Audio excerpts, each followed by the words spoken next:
Deri me tani, në këtë moment, sa vrejta nga platforma e BZAP-it,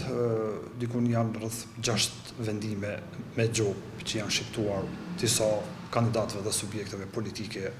për shkak të shkeljes së rregullave të fushatës zgjedhore. Nga 17 raste që unë evidentova, 6 prej tyre janë të vendosura me gjopë,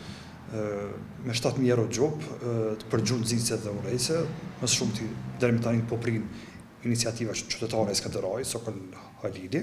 I njëjti është i dënuar në 2 raste nga BZAP-i për shkak të përdorimit të gjuhës nxitse dhe urrejtëse.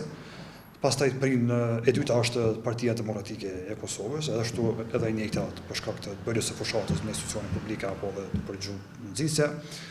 Vjen këtë radhë Faton Pesi, kandidati për Mitrovic, edhe është i dënuar me 2.500 euro gjopë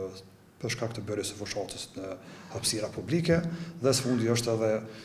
LDK-ja e dënuar, ose kandidati për kryetar të Prishtinës, zoti Përparim Rama, është gjobitur me gjopë prej 2.500 euro për shkak të bërjes së fushatës në institucione publike. Pra, këto janë kategoria e gjobave që deri me tani. Në total përfshin dikun rreth 20.000 euro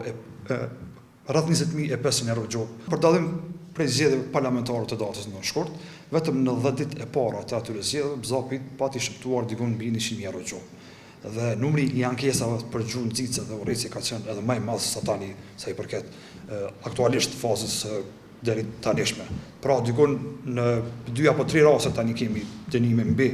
përdorimin e gjuhës nxitse dhe urrejtëse, kurse në zgjedhjet parlamentare ju e dini që për 10 ditë apo 12 ditë e para ka qenë i numri i madh i ankesave dhe i numri i madh i vendimeve të BZAP-it që i kanë dënuar subjekte politike me gjopa të larta sa i përket përdorimit të gjuhës nxitse dhe urrejtëse. Dhe 2 ditë veç është gjysma e fushatës që po kalon, ajo që është vënë re është një fushatë tepër e zbet, thuaj se gjithë kandidatëve, nështë këtu kanë diku edhe politika në nivel qendror, që ende nuk i kemi institucionet qendrore të konstituara, dhe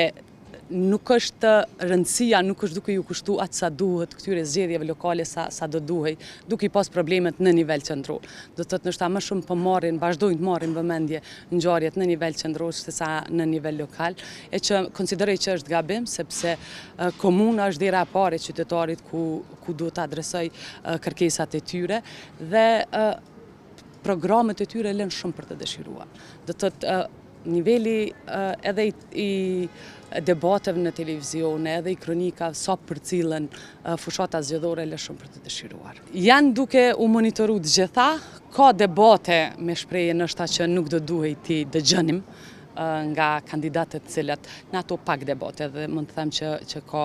konfrontim të kandidatëve për kryetar të komunave të ndryshme, po nuk është nështë në nivelin ma të rrezikshëm, ma të mundshëm që të alarmohemi deri në atë mos. Deri më tani,